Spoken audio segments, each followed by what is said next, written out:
How to fix YouTube.com activate Xbox One problem. 1. Enter the code on your Xbox One console. 2. Check and improve your internet connection. 3. Restart your Xbox.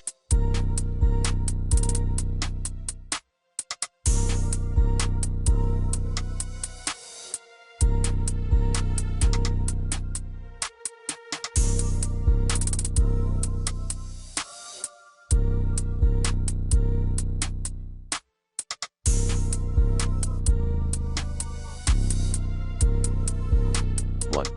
3. Log out and log into your Xbox account, later. 4. Remove and reinstall the YouTube app on your console.